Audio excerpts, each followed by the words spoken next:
And welcome back. Let's go ahead and take a look at how we want to get these buttons working for interactivity. There's kind of two things we're going to kind of look at. First, of course, is obviously updating the text here for our question text because we want some kind of message or feedback. Maybe we can play like this is right, this is incorrect. And we're also going to want to have the option for example, button selection. Like, for example, if the player chooses this button, right now this is a blue square, but if you remember here in our sprites, we also have our options here for like green and orange square. So we can, for example, select those questions.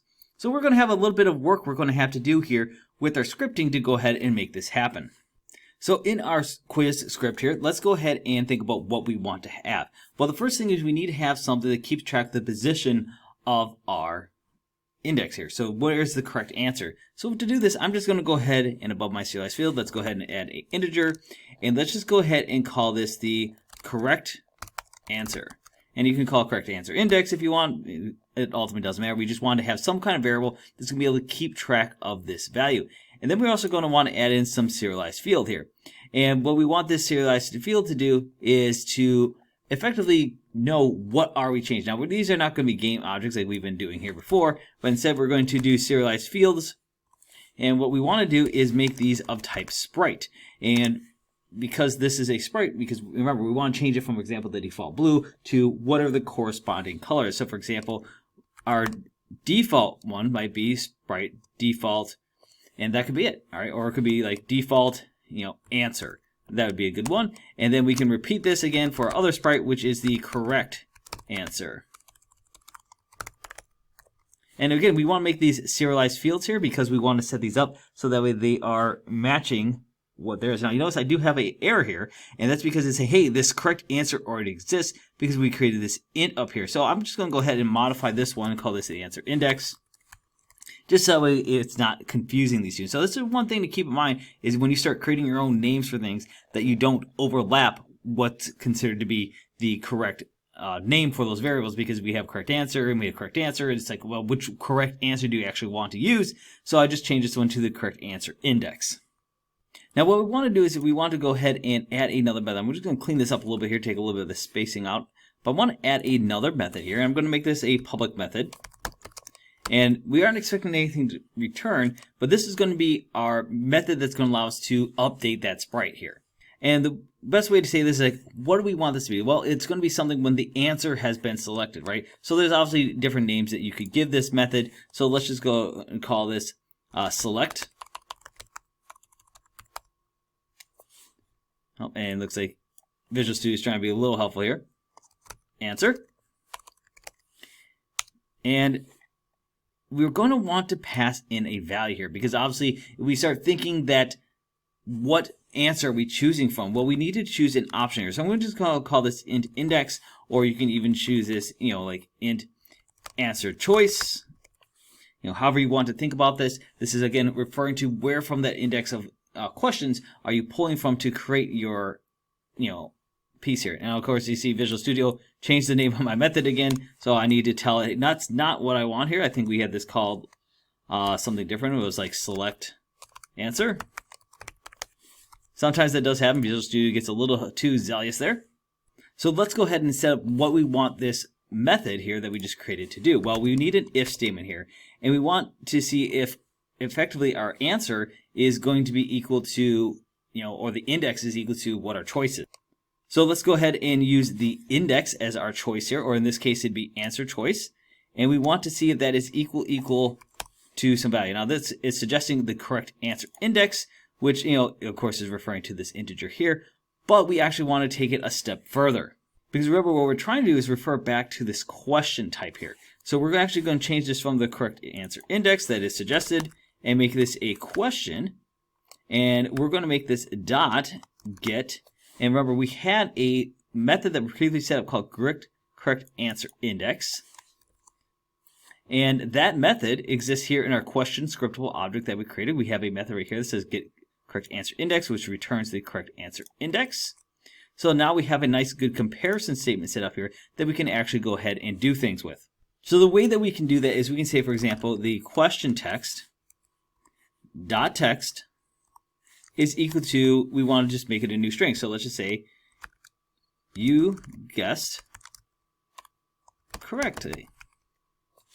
All right, and then you can change what you want that message to say, but this, of course, should update that answer text for us. Now, of course, we want to also, at the same time, update the actual button. Now, the way we're going to handle this is that we actually have to use something of type image, and not image conversion, thank you Visual Studio, image, and I'm just going to start, let's say, call this the button image, and you notice as I do this, we're getting some errors here in our code, and if we look at what the error is, it's saying like, hey, this has got something missing here, and it's because we haven't actually, up here in our Unity using objects here, we don't have anything that actually calls what is image. So looking at this area here, you can see we have a bunch of different things, but then there's suggested using statements here, and you have to know which using we're looking at. Particularly the one we want though is the using unity.ui. So when I double click that, it'll allow me to bring that in automatically, and you can see that the error that I had previously for image is no longer there. So now I should be able to go ahead and pull in things that are going to allow me to manipulate this image. So we want to work off of the answer buttons. All right, and we want to get that from the index value that we're trying to get, and you can see it's being very helpful, so we're just going to tab that over just to let it fill it in for now, and we can fix that as we go through. We want that to be the index. The index we had was called answer choice, which matches what we want that to be. All right, looks good. And then it says get component in children image. Now, we don't necessarily want image in the children because remember, we're not looking at the text this time. We use that in children because we were trying to get that text element of our button, but we don't want to change the text itself. We want to actually change the button. So we're going to leave that as get component, and we want it to be an image here. So now let's add in some code to go ahead and update this to show, for example, since this is the correct answer, we can do that. And you see it's being very helpful here. Suggesting button image.sprite equals default answer. That is correct, except we don't want this to be the default answer since this is the correct answer. We want this to be the correct answer sprite. And we could update these since this is just saying correct answer. I maybe want to make these sprite in here just so I know that this is also referring specifically to the sprite. So I'm actually just going to go ahead and add this word sprite in here. And of course, it's going to complain about down here, so I have to make sure I update it there. Again, just because it's going to give me a nicer reference to what exactly am I referring to. So now we have a get answer sprite. Now let's pop back over to Unity to go ahead and do a little bit of work here. Now, if we think about how we have this set up, we look at our question canvas in here. All right, we have, of course, all these different pieces in here that we can use, but this is what we want to use to add to our buttons effectively. Now, inside of the individual buttons, if we scroll down, we have a button component. Now, the button component has it on click, and it says list is empty. And what I want to do is I want to add into it my question canvas. So I'm actually going to select all my buttons here, so I can kind of do this at once. I'm going to add to that list. And what I want to do is, again, drag in the question canvas. All right, and if you can't do that, we can always use the find here to go ahead and look for that question canvas. And then what I want to do is change the function from no function to type quiz. And we're going to go ahead and look for that method that we just created here. And of course, if you look at, we get a whole bunch of options that start popping up in here that we can then choose from. So remember, ours was called select answer. So I can go ahead and choose that. If you call a different method, you might have to come back in here and choose the different name that you applied for it. And what I'm going to do is now I'm going to go into each individual button. And if I look here, it says, what is the selection for that? Now, if I go through these when they're selected, it's going to, of course, have 0 in here because that's just the default what it's going to. But I want to go through each of these and make sure they're mapped correctly. So this is 0, so it should say 0 here for my quiz select answer. Answer button 1 needs to be updated to change to 1. 2 is updated to 2, and I'm going to go to answer button 3 and change that to 3. Let's go ahead and save our game here, and let's go ahead and make sure that when we run this that we have some selection going on here. Now, it's not going to have everything quite done, but now we, of course, can come in here, and you can see we now have our script in here. But you notice the sprites themselves are not being updated. That's because we have to come back to our question canvas. And if we look down at our default and correct answer sprites, neither one of those are filled. So I'm going to go ahead and choose the default answer. I'm going to go ahead and let's go ahead and make that one blue. And let's make our correct answer green. Now, you, of course, can change those as you want. We could even update this later on to make one for an incorrect answer. But let's go ahead and just leave those here for now. Save our game. And let's go ahead and give it a run.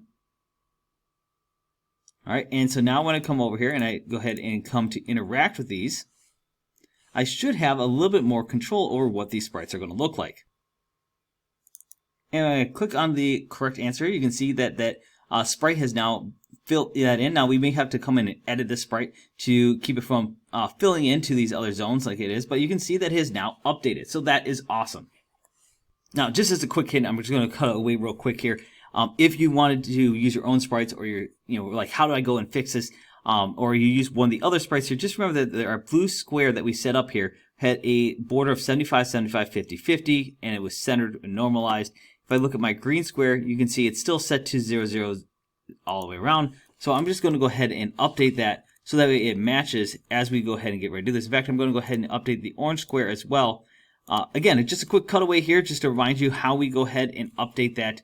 We want to make sure we apply those changes, because otherwise when we go ahead and use this inner game, you're going to still run into that issue like we just saw, where that button doesn't actually stay within the sizing that we want. Now, we had talked about how to set this up if we wanted to manage, for example, a question that was marked as incorrect. So the way we're going to do this is, first thing, I want to actually control this so I don't have this image button image tied necessarily to this one if statement. So I'm actually going to move that outside the if statement here. And what I want to do is then, you notice we're getting some squiggles here, so I'm going to remove this declaration of what type this is. And then I'm going to set up a else statement here. And so when we set this up, one of the things we need to do is think about, what do we want to actually put in here? Now you could say we are going to have something very similar to what we had before, which, if that's your thinking, that is correct. Now we do have a couple other things to keep track of. For example, the correct answer index needs to be set to a value where we can kind of keep track of what that is. And the way we're going to do that is we want to have a method that kind of keeps track of where that position is. And the way that comes from is from the question. And we have the method that says get correct answer index. Remember, that is one of our accessor method that allows us to pull that in here. And of course, we have that kind of framed right here. So we're going to set our correct answer index to that. Now, if we want the player, for example, to know what was the correct answer, and this is something that you could put in your game, or maybe you're going to omit this from your game. But if I wanted to show what that correct answer was, I can go ahead and, of course, refer that back to this correct answer index of what I have here. Now, we can't refer to this correct answer index directly because that's just a position. So instead, we have to refer to the question.getAnswer, and we want that to be our correct answer index. Because again, remember, the answer index by itself is simply just a position. So we want to actually refer to the actual answer that's at that position. And then what we can do is, now that we know what that is, we can then display that back as a message. And just like before, we're going to use our question text.text to go ahead and kind of fill that in. So let's use question text.text. And instead of just saying correct answer here, we'll say something like, sorry, the correct choice was, and I'm actually going to frame it so that it's on what's known as a new line. So actually a special character. So I'm going to use a /n here. Now, please note this is a different direction here on the slashes. It's not the one by your shift key. It's usually the one more above your enter key. That's a common mistake people make there.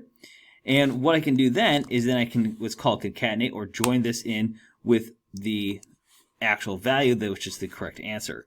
So I can go ahead and join that in. And so what this will do is say, sorry, the correct choice was, and it'll display back that answer for me. Now, if you don't want them to see this answer, obviously you could just omit this set of code here. So this is, you can kind of think of as some optional code here. So like just add a message here that says that this is optional code. And this is where our code is going to resume.